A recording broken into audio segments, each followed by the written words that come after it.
नमस्कार दोस्तों, अगर आपका भी पीएफ अकाउंट है और आपने अभी तक नॉमिनेशन नहीं किया है तो ये वीडियो आपके लिए बहुत ज़रूरी है। आज मैं आपको बताऊंगा कि पीएफ में नॉमिनेशन कैसे होता है।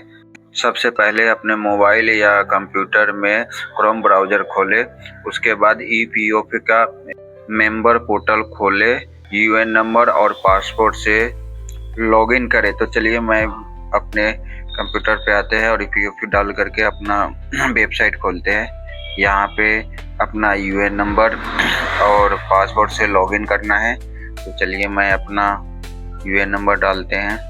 सिक्योरिटी के लिए मैंने इसको हाइड कर रखे हैं ताकि कोई प्रॉब्लम ना आए। तो चलिए मैं अपना यूएन नंबर सबसे पहले मैं अपना यूएन नंबर डालते हैं, उसके बाद पासवर्ड डालेंगे। ये पासवर्ड आपको हमेशा याद रखना है, क्योंकि अगर ये पासवर्ड आप भूल जाते हैं तो पासवर्ड बनाने में प्रॉब्लम होता है। बहुत सारे डिटेल डालना पड़ता है तब जाके पासवर्ड फॉरगेट होता है, इसलिए लिख करके रखें। हमें ये साइनिंग पे क्लिक करेंगे पासवर्ड डालने के बाद में। तो देखिए ये मेरे मोबाइल नंबर पे जो रजिस्टर्ड मोबाइल नंबर है पीएफ में, उस पर ओटीपी गया है। तो चलिए मैं देखते हैं अपने मोबाइल में ओटीपी। ये 1 टाइम पासवर्ड रहता है।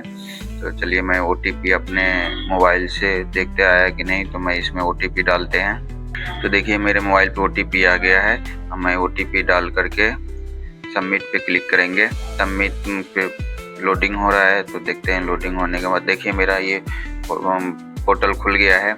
ये देखिए ये खुल नहीं रहा है क्योंकि यहाँ पे पहले बोला है नॉमिनेशन करने के लिए। तो चलिए मैं इसको नॉमिनेशन करते हैं। तो फाइल नॉमिनेशन पे क्लिक करेंगे।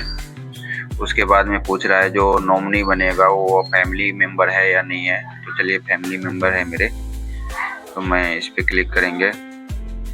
उसके बाद में देखिए लोडिंग हो रहा है।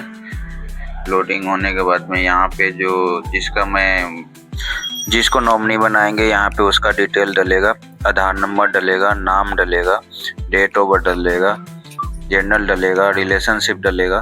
तो चलिए मैं एक एक करके डालते हैं, सारे फिल करते हैं। तो चलिए मैं सबसे पहले उसका आधार नंबर डालते हैं। तो चलिए मैं नॉमिनी का आधार नंबर डालते हैं। ये क्या है, आपको सारे सही से फिल करना है। अगर सही से नहीं फिल करोगे तो आगे जा कर के प्रॉब्लम आएगा।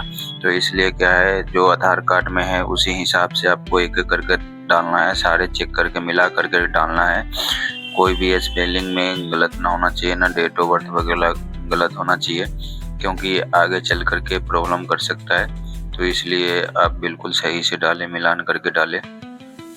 चलिए मैं डेट ऑफ बर्थ डालते हैं आधार कार्ड के हिसाब से।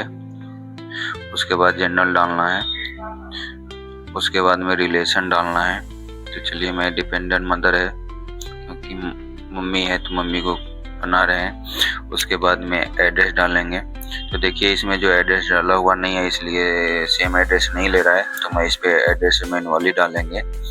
तो जो एड्रेस है आधार कार्ड पे, मैं वही आधार कार्ड देख करके मैं इस पे एड्रेस डालते हैं, क्योंकि उसी हिसाब से सही होना चाहिए, नहीं तो अगर मिसमैच होगा तो प्रॉब्लम करेगा। तो इसलिए मैं आधार कार्ड के हिसाब से अपना एड्रेस डालते हैं। सबसे पहले मैं वाइफ ऑफ नाम डालेंगे। उसके बाद में विलेज सेलेक्ट करेंगे, विलेज डालेंगे। उसके बाद में डिस्ट्रिक्ट डालेंगे। डिस्ट्रिक्ट डालने के बाद में फिर राज्य डलेगा। राज्य डालने के बाद में फिर पिन कोड डलेगा, एरिया पिन कोड जो होता है। तो चलिए मैं डालते हैं। तो चलिए मैं आधार कार्ड के हिसाब से पहले से ही डालते हैं। उसके तो चलिए मैं एड्रेस फिल कर लिए हैं। अब एड्रेस फिल करके पिन कोड डालते हैं। पिन नंबर डालने के बाद में देखिए हो गया है। उसके बाद में नॉमिनी का फ़ोटो अपलोड करना पड़ेगा। तो चलिए मैं नॉमिनी का फ़ोटो अपलोड करते हैं। नॉमिनी का फ़ोटो 100 KB के अंदर में होना चाहिए, क्योंकि उससे बड़ा साइज अपलोड नहीं होता है। तो इसलिए आपको साइज बना लेना है, क्योंकि 100 MB से कम का ही होना चाहिए। तो चलिए मैं अपना नॉमिनी का फ़ोटो अपलोड कर दिए हैं। उसके बाद में मैं सेव पे क्लिक करेंगे। सेव करने के बाद में ये एड्रेस सेव करने के लिए बोला है, तो एड्रेस नहीं मुझे सेव करना है। तो ये देखिए सेव हो गया है। अब नॉमिनी का कितने % है हिस्सेदारी बनाना है वो पूछ रहा है। तो देखिए मैं इसमें देखिए 100% डालेंगे क्योंकि नॉमिनी एक ही है तो 100% रहेगा। उसके बाद सेव एंड ड्राफ्ट पे क्लिक करेंगे। देखिए प्रोसेस हो रहा है। प्रोसेस होने के बाद में ना मुझे ये देखिए हो गया प्रोसेस।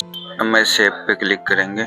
उसके बाद में सेव करेंगे तो देखिए इसमें भी दोबारा अपडेट करना पड़ेगा। तो मैं चलिए दोबारा नॉमिनी का डिटेल डालते हैं।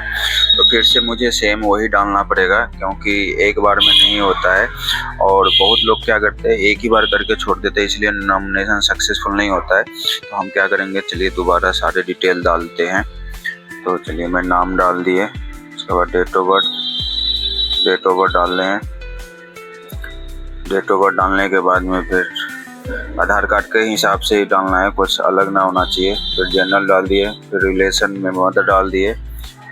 उसके बाद में यहाँ पे एड्रेस फिर सेम डालेंगे। तो मुझे दोबारा से एड्रेस डालना पड़ेगा। तो चलिए मैं एड्रेस डालते हैं। तो चलिए मैं एड्रेस डाल करके आप करते हैं। पहले एड्रेस पूरा फिल करने के बाद में आप फ़ोटो अपलोड करना पड़ेगा मुझे दोबारा से। तो चलिए मैं नॉमिनी का फ़ोटो ढूंढते हैं, जहाँ पे मैंने रखे थे वहीं से अपलोड करते हैं। मैंने नॉमिनी का फ़ोटो उठाता है, फ़ोटो लिया नॉमिनी का। उसके बाद में क्रॉप करते हैं। क्रॉप करने के बाद में प्रोसेस पे करेंगे। ये क्रॉप हो गया है, दोबारा से अपलोड करेंगे। ये अपलोड हो गया है। अब फिर से टिक मार्क करेंगे चेक बॉक्स में, फिर से सेव करेंगे। सेव करने के बाद में प्रोसेस हो गया है। अब ये देखिए मेरा EAPS का डिटेल सारे सेव हो गया है। ये देखिए मेरा नॉमिनेशन एंट्री टाइम हो गया है। अब अभी मुझे इसको साइन अप करना पड़ेगा। तो चलिए साइन अप करते हैं। साइन अप करने के लिए इसको टिक बॉक्स को टिक करना है। उसके बाद में यहाँ कस्टमर का आधार नंबर डालना है। तो चलिए कस्टमर का आधार नंबर डालते हैं।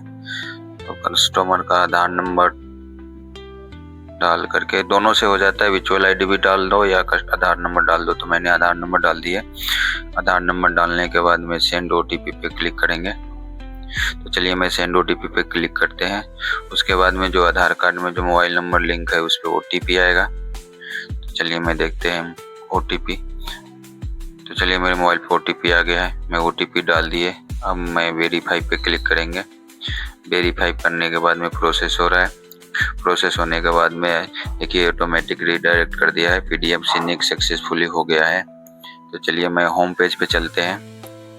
होम पेज पे आने के बाद में देखिए मेरा नॉमिनेशन सक्सेसफुल हो गया है और मेरे नॉमिनेशन का जो डिटेल है PDF में सेव हो गया है और ये टाइम भी आ गया है कि आप कितने बजे नॉमिनेशन हुआ है आपका। तो दोस्तों इस तरीके से आप अपना नॉमिनेशन कर सकते हो। और देखो मैंने अपना होम पेज पे आया तो अब नॉमिनेशन करने के लिए बोल भी नहीं रहा है। तो ये हो गया नॉमिनेशन।